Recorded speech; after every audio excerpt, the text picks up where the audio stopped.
370 समान नागरिक संहिता, आपको क्या लगता है आपकी जो सरकार है उस पर क्या उसका रुख होगा और इसको फिर कैसे आप आगे देखिए, नरेंद्र मोदी जी ने नेता चुने जाने के बाद बिल्कुल स्पष्ट कर दिया है और उनके भाषण का सारे सबसे पहले गरीब को समर्पित है ये सरकार। बाकी सवाल धीरे धीरे हम विचार करेंगे, क्योंकि आज देश के लिए सबसे बड़ी चुनौती है गरीबी, महंगाई और भ्रष्टाचार। उससे समाज को ऊपर लाने की आवश्यकता है। तो हमारी प्राथमिकताएं तय हैं। उन प्राथमिकताओं को तय करने के बाद बाकी सवालों को सहमति से हल किया जा सकता है। तो सहमति मत किससे? नंबर तो आपके पास है, बहुमत आपके पास है, इसमें दिक्कत क्या है? नहीं, जैसे मंदिर निर्माण का सवाल, अब मंदिर निर्माण के सवाल पर हमने कहा है ये हमारी आस्था का प्रश्न है, चुनाव का मुद्दा हमने बिल्कुल नहीं बनाया, चुनाव का मुद्दा नहीं बनाया। लेकिन अगर मंदिर बनाना है और हमने ये भी कहा कि संविधान के मुताबिक और सबसे सलाह मशवरा करके उस पर किया जा सकता है, लेकिन वो तुरंत हमारा मुद्दा नहीं है। सबसे पहले हमने ये कश्मीर को लेकर के चुनाव के पहले इतनी कहा सुनी हुई फारूक अब्दुल्ला जैसे, देश में बहुत सवाल है। सब सवालों पर समय आने पर विचार किया जाएगा। लेकिन सबसे पहले हमारे सामने जो सवाल है वो है गरीबी, महंगाई, भ्रष्टाचार। इस पर नियंत्रण पाना प्रथम प्राथमिकता है। उसके बाद बाकी सवालों पर भी विचार किया जा सकता है। विचार करने के बाद उनके बारे में जो भी निर्णय होगा उस पर व्यवहार किया जा सकता है। मतलब अभी उसको फिर हम अलग रखेंगे? अभी वो पीछे, मतलब गरीबी, महंगाई, भ्रष्टाचार आगे, सबसे पहले। बाकी जो पार्टी का एजेंडा था, जो मैनिफेस्टो में आपने बोला, वो भी पीछे। नहीं, उनको धीरे धीरे, अभी प्राथमिकताएं हमने अपनी तय कर ली है।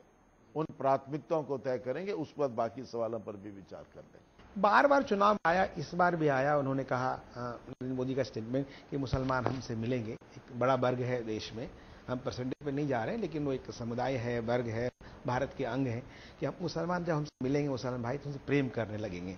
लेकिन उस प्रेम का रिजल्ट है कि भाजपा में एक भी मुसलमान उम्मीदवार जीत के नहीं आया, बाकी जो भी हैं आपके राज्यसभा में। तो इनको जोड़ने के लिए जो समुदाय है, बड़ा समुदाय है माइनॉरिटी का, उसको क्या कोई पहल करेंगे या उनके लिए कुछ उत्थान का काम करेंगे या जो माइनॉरिटी अफेयर्स डिपार्टमेंट उसको और स्ट्रेंथन करेंगे, क्या सोचते? निश्चित रूप से हम भारतीय जनता पार्टी को पूरे भारत की जनता की पार्टी बनाने की कोशिश करेंगे। जो राजनीतिक दुष्प्रचार हुआ है उसके बाद मुसलमान थोड़ा हमसे दूर रहा है और उन सब वर्गों को अपने निकट लाना ये भी हमारे लिए बहुत बड़ी चुनौती है।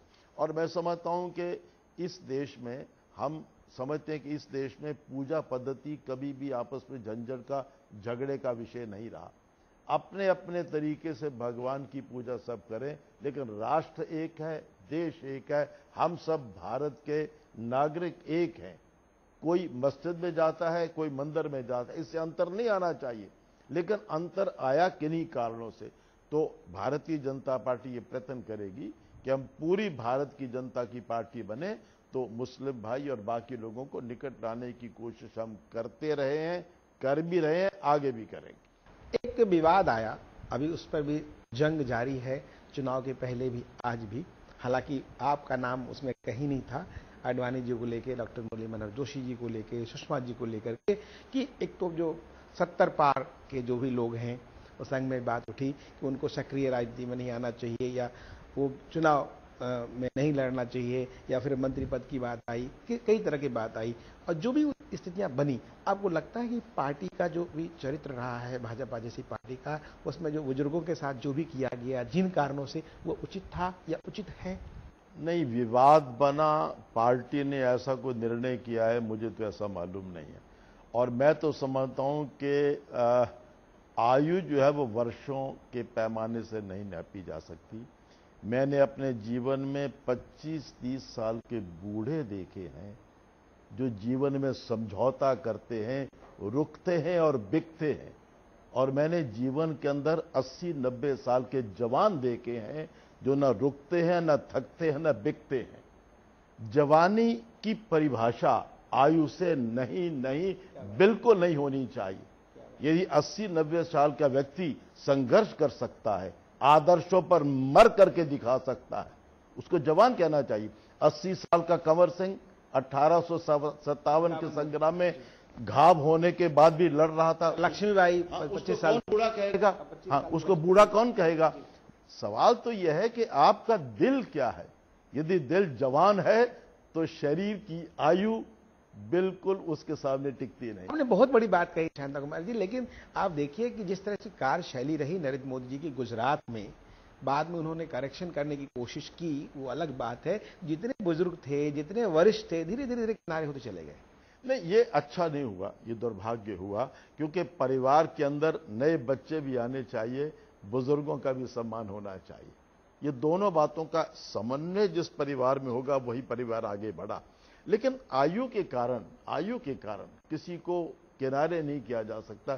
सभी जवान तो मैंने कहा जवानी और बुढ़ापे की जो परिभाषा है वो उनकी परफॉर्मेंस से और सिद्धांतों के प्रति उनकी कमिटमेंट से नापी, बहुत अच्छी आयु से नहीं नापी जानी। अच्छी बात कही। अभी एक इनको लेकर के जो मोदी जी ने एक बहुत अच्छा काम किया, सार्क देशों, जो दक्षेश देशों के राष्ट्राध्यक्षों को बुलाया अपने शपथ ग्रहण समारोह में, फिर द्विपक्षीय वार्ता की बात हो रही है, स्पेशली पाकिस्तान के साथ। इसको किस परिप्रेक्ष्य में देखते हैं? क्योंकि ऐसा ही वाकया 99 में अटल जी ने एक पहल की थी और कहीं से सफल नहीं हो पाई, तो उसकी तुलनात्मक और आने वाले दिनों के परिप्रेक्ष्य में इसे कैसे देखते हैं आप? देखिए, अटल जी ने पहल की, वो बहुत बड़ी बात थी। सफल नहीं हुई, जो पहल की उन लोगों ने हमारा सहयोग नहीं दिया। मोदी जी ने उस पहल को आगे बढ़ाकर बहुत बड़ा काम किया है, क्योंकि परस्पर शांति के साथ रहना बहुत आवश्यक है। और हमारा तो आदर्श वसुधैव कुटुंबकम का रहा है। मैं समझता हूं ये पहल बहुत ही सराहनीय है, ऐतिहासिक है, और मुझे लगता है कि इस बार शायद ये हमारी जो पहल ये सफल हो जाए। लगता है कि आपको सफल होगा और एक नया कदम होगा और ये सफल होगा।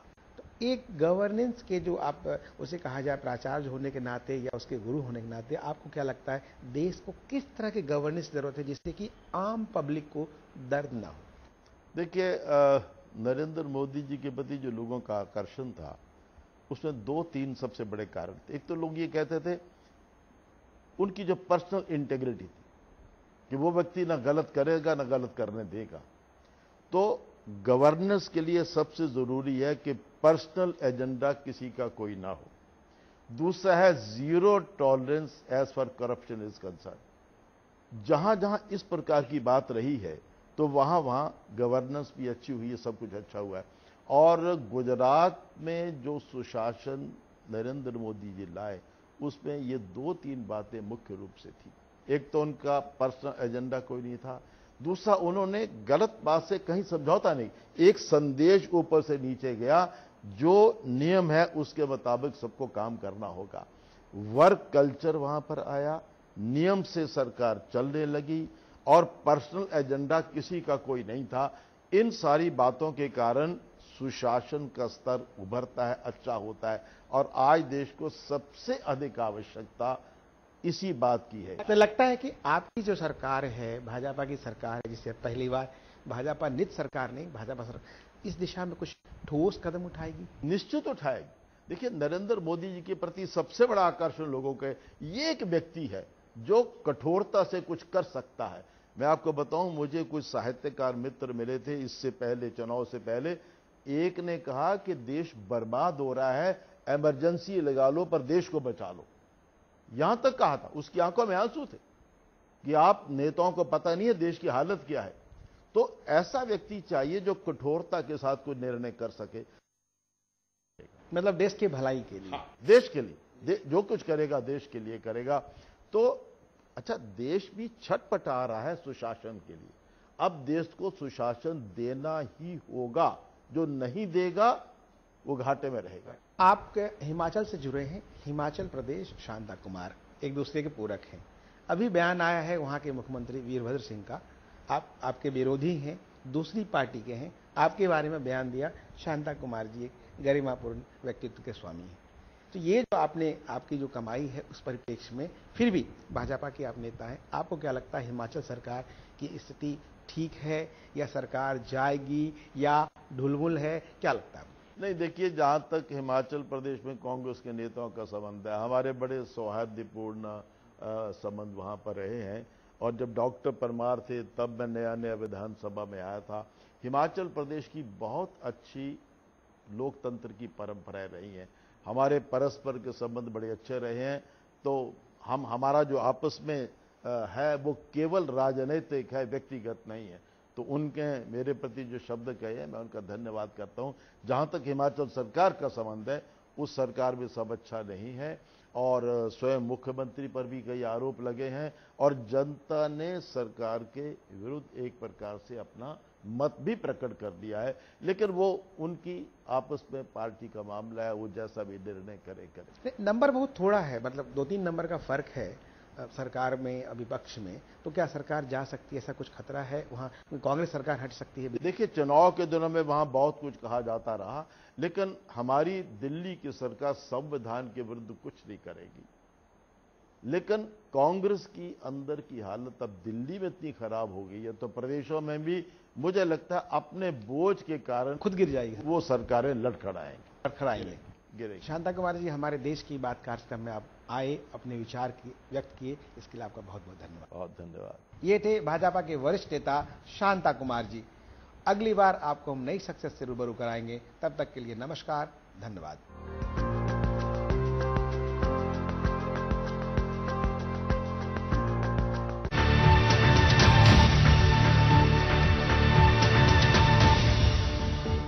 मेरा भरोसा है केश किंग आयुर्वेदिक तेल, जो बना है 16 खास आयुर्वेदिक तत्वों से। केश किंग रखे मेरे बालों का ख्याल और बनाए उन्हें लंबा, काला और घना। Kesh King, the king of hair oils. Career को लेकर ना हो परेशान, यहाँ मिलेगा करियर की हर समस्या का समाधान। देखिए करियर गुरु विशाल मलिक के साथ वॉच आफ्टर स्कूल, सुबह 6:30 और 7:30 बजे, सिर्फ चैनल 1 पर। सियासत के गलियारों से निकला मुद्दा हो,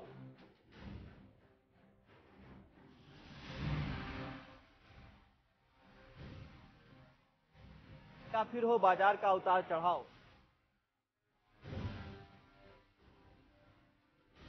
कानून व्यवस्था का सवाल हो, या फिर हो आम आदमी की आवाज, सरकार का रिपोर्ट कार्ड हो, या फिर हो विपक्षी पार्टियों के आरोप,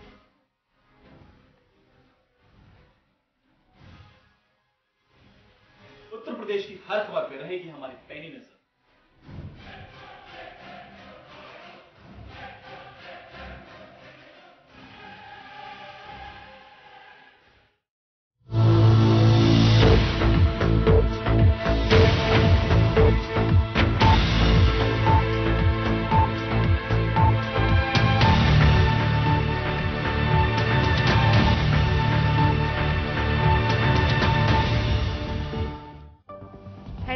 प्रायोजक हैं केश किंग आयुर्वेदिक तेल, the king of hair oil.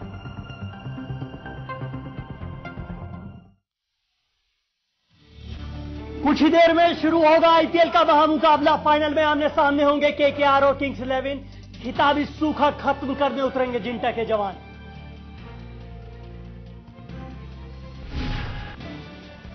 PM बनने के बाद पहली बार नरेंद्र मोदी बीजेपी मुख्यालय पहुंचे। बीजेपी कार्यकर्ताओं से किया स्नेह मिलन, कहा अटल जी के सम्मान में लगाई गई थी कुर्सियां।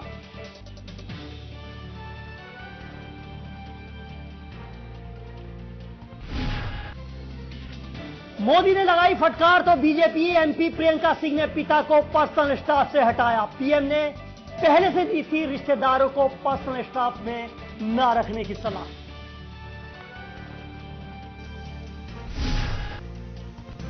पूर्व लोकसभा अध्यक्ष मीरा कुमार पहुंची बदायूं। पीड़ित परिवार से की मुलाकात। यूपी सरकार पर साधा निशाना, कहा यूपी में बहु बेटियां नहीं सुरक्षित।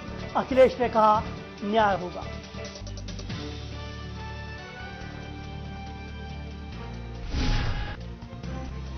दिल्ली के सदर बाजार में अधबनी इमारत गिरी, 3 की मौत 11 घायल। बिल्डिंग के मालिक का अभी तक अता पता नहीं।